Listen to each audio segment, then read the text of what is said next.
ఇక మీ మీద ఈడీ ఇవి సంబంధం ఈడీ తనిఖీలు కానీ ఈడీ దాడులు కానీ ఆ తర్వాత ఎందుకు మీరేం మాట్లాడలేదు వాటికి సంబంధించి?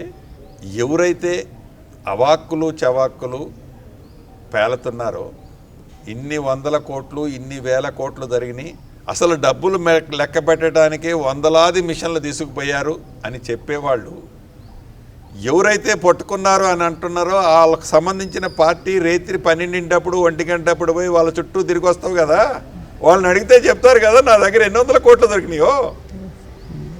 నీవు బాగా రైతులపాటు వాళ్ళతో అంటకాగుతావు కదా, నీకు చెప్తారు కదా నా దగ్గర ఎన్ని వందల కోట్లు దొరికినాయో.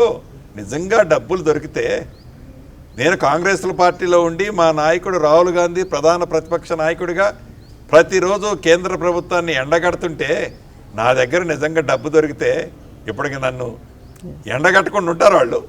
ఇక హౌసింగ్ బోర్డుకు సంబంధించి ప్రైవేట్ కంపెనీలతోటి చేసుకున్న ఒప్పందాలని రద్దు చేయడం వల్ల బాగా నష్టం జరుగుతోంది అని అన్నారు కదా, ఏంటి?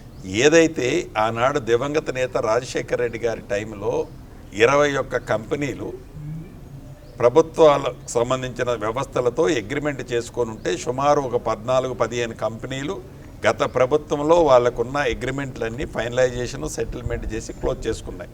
ఇంకా 5-6 కంపెనీలు పెండింగ్ ఉన్నమాట వాస్తవం.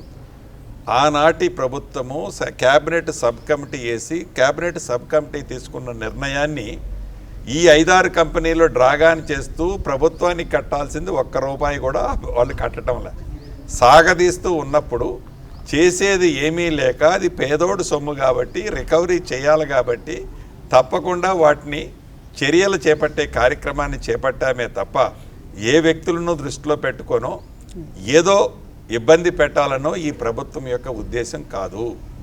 ప్రభుత్వము ప్రతి రూపాయి అది పేదోడు సొమ్ము, పేదోడు సొమ్ముకి కాపలాదారులుగా ఈ ప్రభుత్వం ఉంది. ఆ దిశలోనే పయనిస్తుంది.